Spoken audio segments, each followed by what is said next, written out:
All right. So, what does community resilience mean to me, and how did I come up with this definition? And why does community resilience matter? So, speaker Sarah Brody initially describes resilience in an individual sense as a trait of falling down and getting back up no matter how hard you fall. To me, the community version of resilience is the same idea but part of a collective group. So, in other words, it's the ability of a community to adapt or bounce back from hardships and complications. And why does this matter? It's for the sake of growing the community's relationships, resources, and future awareness of such complications and like being ready to face them again if they do occur. So, for number two, the three examples of people or nonprofits that work towards community resilience include, in my community, it's West Bloomfield, Michigan. So those include Focus Hope, which is a civil rights and human rights organization. They have a youth development group for all races, all genders, all races, all ethnicities, everything. It's a youth development program, but there's a yearly volunteer day where older kids and adults play games and do activities with these kids, and it strengthens the community a little bit. Then there's the Oakland Community Health Network. This is a mental health and substance recovery organization.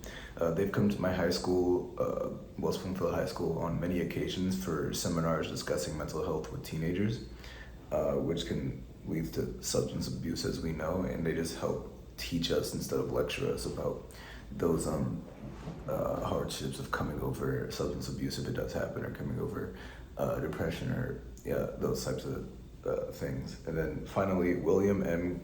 Costick Activity Center is just a place to make relationships. Social endeavors are a huge part of a resilient community because people will actually care for each other. So at this place, kids, adults, everybody, it's like a YMCA, but just for our community specifically.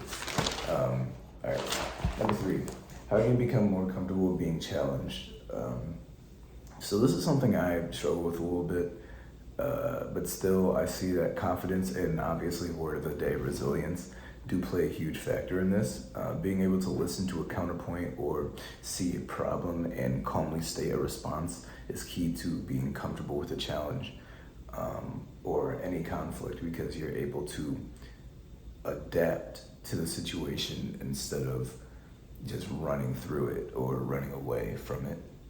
So number four, when you envision a resilient community, what do you see? How would it be different from what currently exists, and how will you get from here to there? So the most important element of a resilient community, in my opinion, and what I envision, is strengthening relationships with community members and everybody within the community. So a resilient community is obviously a community that can bounce back, but you can't just bounce back individually and expect the community to follow. So you need everybody to be ready with each other, and the only way to do that is to make relationships and form strong bonds within the community. And in my community, we don't really have that. Like, everybody will go to different activities, volunteer groups whenever they want, but it's not always a community effort. It's more individualistic. And as speaker Rebecca Shipper, I think, said, it's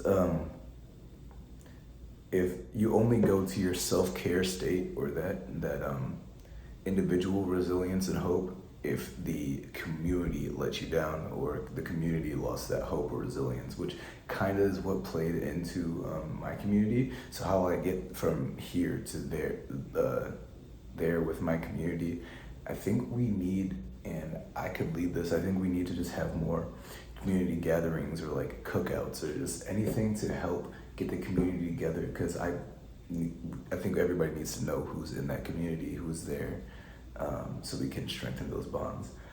So how would you describe the identity of my community? And then look at someone from a different age, if it's in the economic class, how would they describe it? So I describe my community as boring, slow, there's not much happening there. I just go there to live there, because my family's there. But if I go from someone who's like 70 or 80, because we live across from an old couple, and we live not next to, but like 3 houses over from another old couple, who just those two live alone. And okay would describe it as quiet and peaceful, which is fair. But you know, as a kid, I've been living here my whole life, well, in West Bloomfield, in that community my whole life, and it's always just been boring and slow, and nothing really happens. And I can see that is a thing that the community has let down because they don't help grow the kids in that community. But for older people, they settle down there and it's quiet. So, yeah, thank you.